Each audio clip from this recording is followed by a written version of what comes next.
We're back, and I am beating out some frustrations.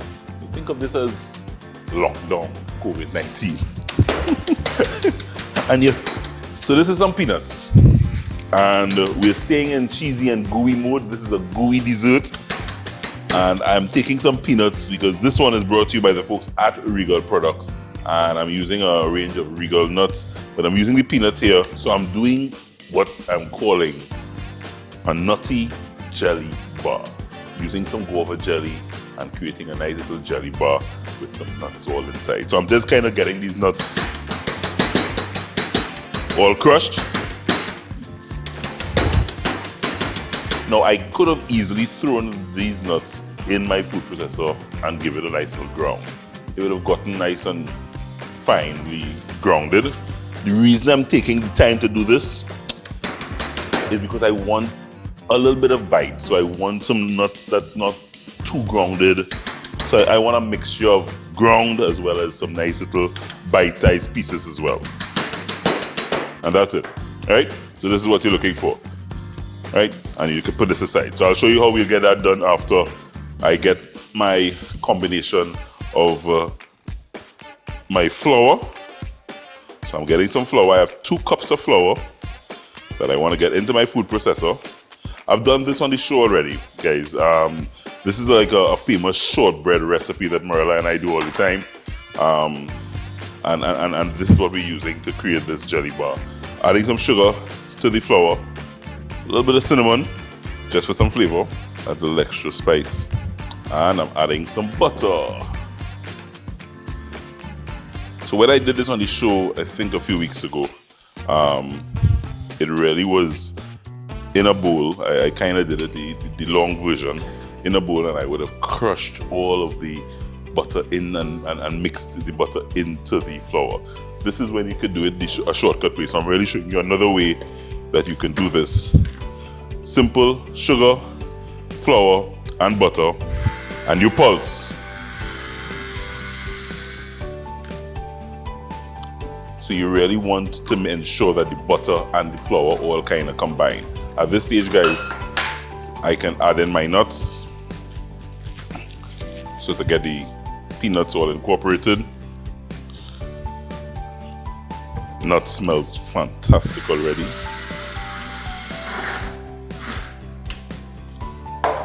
So the nuts and the flour and the butter all one. You know when this is done? When you hold a little bit and it comes together nicely like this. That's how you know it's finished, because it literally just forms a little cake-like mixture in your hand. That's when you know it's good and it's done. I'm going to get this transferred to a bowl and start pulling together my jelly bars.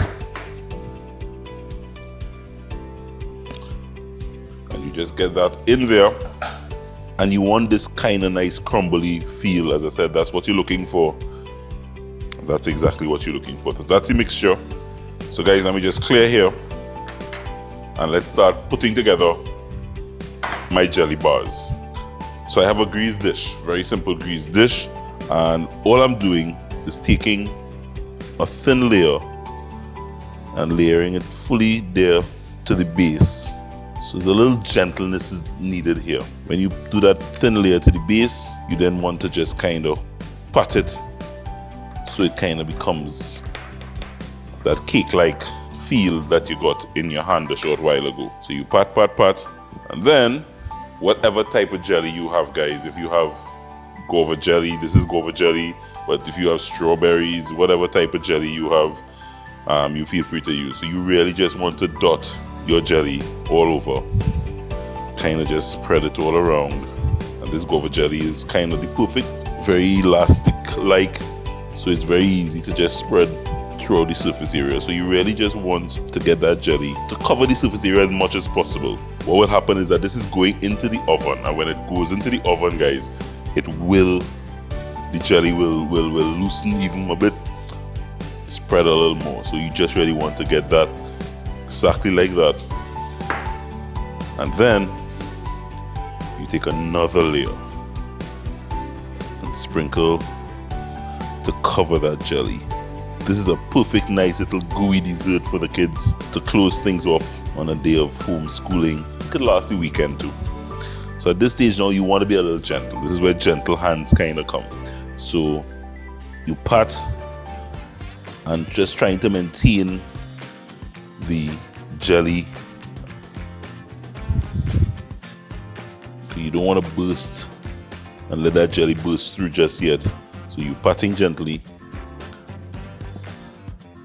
That's exactly what you're looking for. Nice layer to the bottom, jelly in the middle, and a nice layer of that nutty goodness to the top. Yeah? Final touch.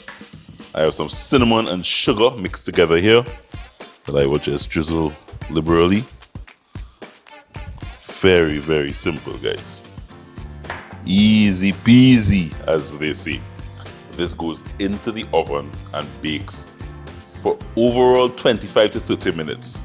But just about when it's about 10 to 12 minutes, the trick is you take it out and you can just do a little divide as to how you want it to cut. Just about halfway through, 10 to 12 minutes. Put it back in the oven and allow another 10 to 12 minutes. So just about 25, 30 minutes, but 10 to 12 minutes, take it out of the oven. Get those cuts however you want it cut, and then put it back in the oven. That's a little trick. Don't wait till it comes out and then try to cut it. And yeah, and you're good to go. So that's it, in the oven. I'll check that back in 10 minutes or so, and then put it back and bake it up. But this is the guy you get here, guys. Look at this. Gooey goodness, you call that. Almost like a peanut butter and jelly bar, but we use Regal nuts. Some peanuts all in there, and give it that nice little crunch and gooiness all in one nice little dessert.